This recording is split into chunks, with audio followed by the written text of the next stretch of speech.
welcome back to the Citizen channel. We're all staying safe and well. And our player ratings show, we look back at well, we take the points, we take the 3 points. It wasn't the greatest display in the world against, sadly, what I thought would be a pretty dour Crystal Palace, as they were last season. Exactly the same this season, probably worse actually this season than they were last season. So they could be in trouble, but please check out my talking points show. I'll have a little bit more on Crystal Palace. This is the player rating showing the company of Simon Bajkowski.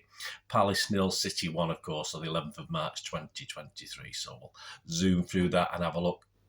Please, if you are new to the channel, push that subscribe button, push the bell notifications. It'd be great to have you on board. Nice to meet 3 or 4 of the people yesterday that I know through the site, so that was great to see.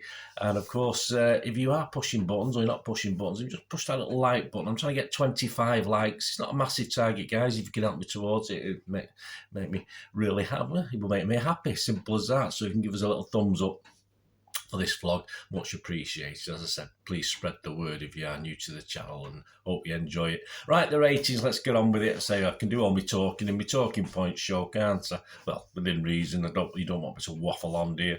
Right, Simon Bajkowski for the Manchester Evening News. Edison, Simon said, had nothing to do. To the credit of his defence, I don't have much to add to that. In fairness, nice Crystal Palace socks he was wearing. I'm not too sure what happened there, but yeah, he must have been told to change or something. Or perhaps he's had holes in, I'm not sure. But yeah, he did have Crystal Palace home socks on, which have been noticed by certain people. Simon's given me 6.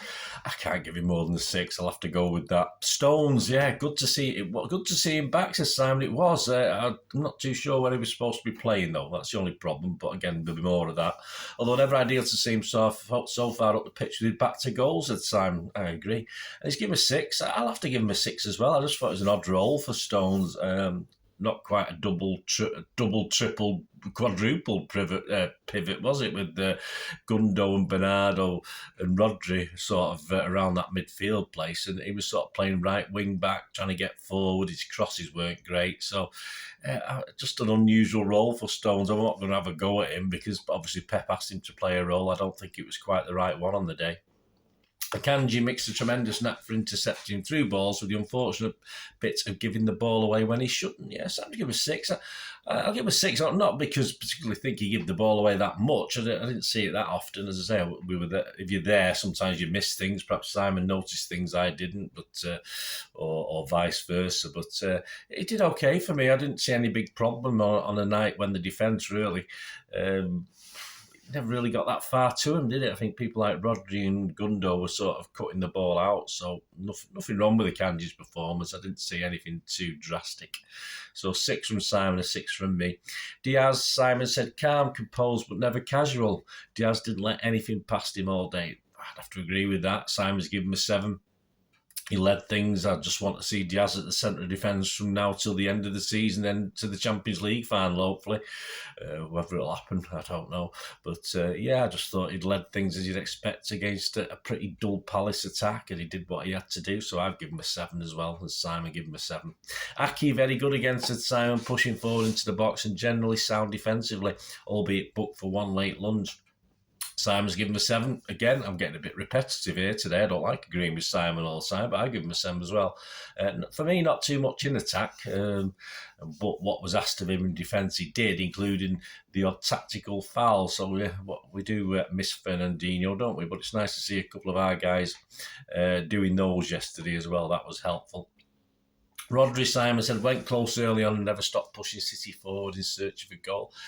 I'm not going to... He's given his man of the match. He's given me an 8 out of 10, Simon. I thought he was all right, Rodri, and obviously Pep's singing his praises. I thought he played very well in his role as a defensive midfielder. My only quibble yesterday was I did sort of make a mental note of 4 or 5 misplaced passes in the final third, in the Palace third, where we perhaps could have done a little bit better. But he's not a creative midfielder, I suppose, is he? I shouldn't whinge. I do whinge that he's not the greatest defensive midfielder sometimes, so all credit to him, he probably did his job. But I'll give him a 7.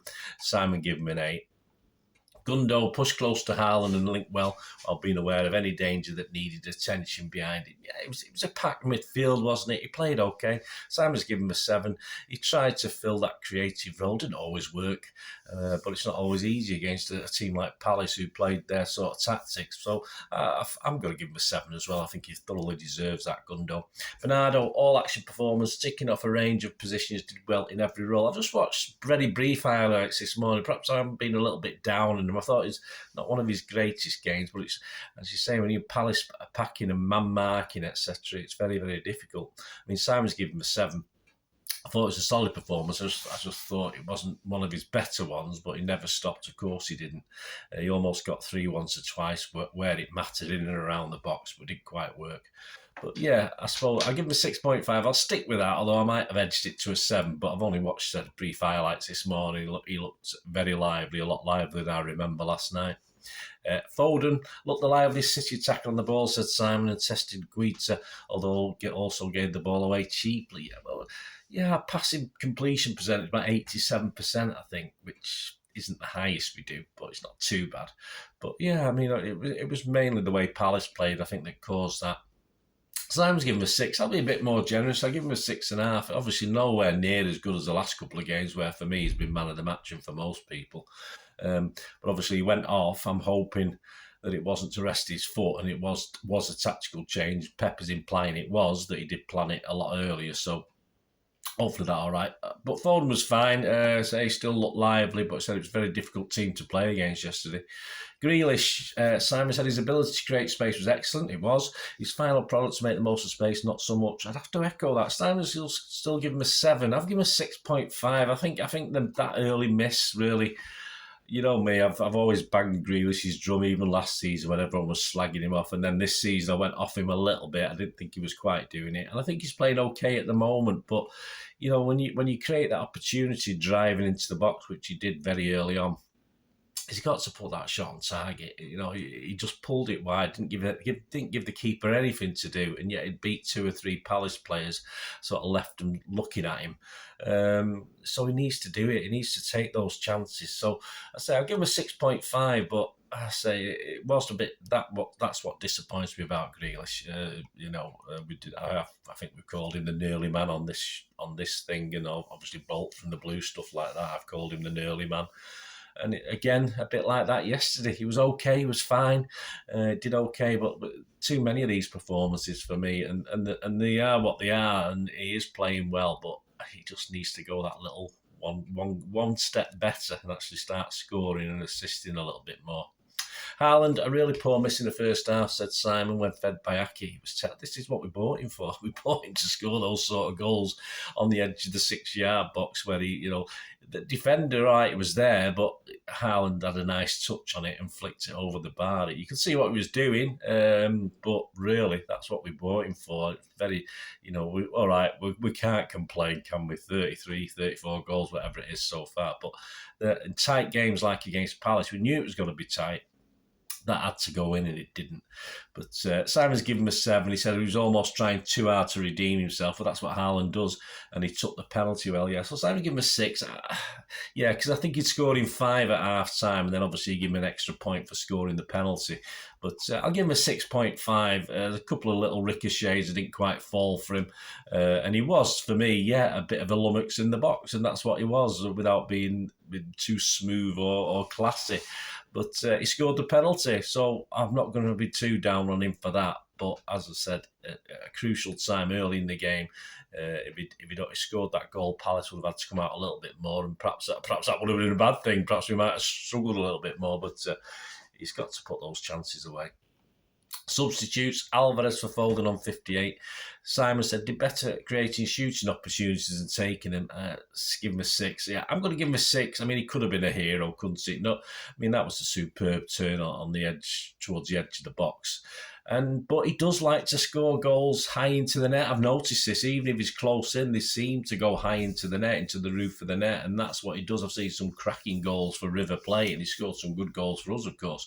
But for River Plate, a lot of his goals were so he does like to go high, but unfortunately, in this case, it was high and over. So after that superb turn, I mean, that would have been a cracking goal. But unfortunate, but I can't have too much of a doubt. He sort of, without his I'm glad he came on, because at least Pep made a substitution, which he didn't do last season at Palace. And I'm not saying he contributed particularly, but he did make a different dynamic to the game. I think that's what was important at the time. So, but I would have loved to have seen that gone in for him. So Simon give him a 6, I give him a 6. KDB for Bernardo 79. Simon said one glorious crossfield ball for Grealish. It was. I just give him a 6. Yeah, I was just happy he didn't look frustrated at being a substitute. He came on, worked hard, worked for the team, and that's what we want to see from KDB's. There's no quibbles with KDB like we're hearing backstories for other players. And of course, KDB's not been in the greatest of form, but it was nice to see him come on in a positive frame of mind, and that's all we can ask.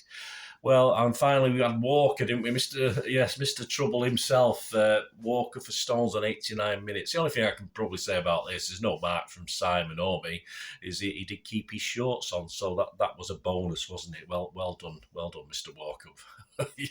Well done for behaving yourself. Not used, of course, Ortega, Laporte. Yeah, interesting with Laporte, isn't he? If he doesn't play Tuesday night, which might not do, it's looking bad, isn't it, for Laporte? Phillips, Lewis, Mahrez and Palmer didn't play as well either. So there you go, guys. Man of the match, City give it Rodri. As I said, yes, I saw a lot of good things with Rodri, but as I said, as a defensive midfielder, yes, he probably was.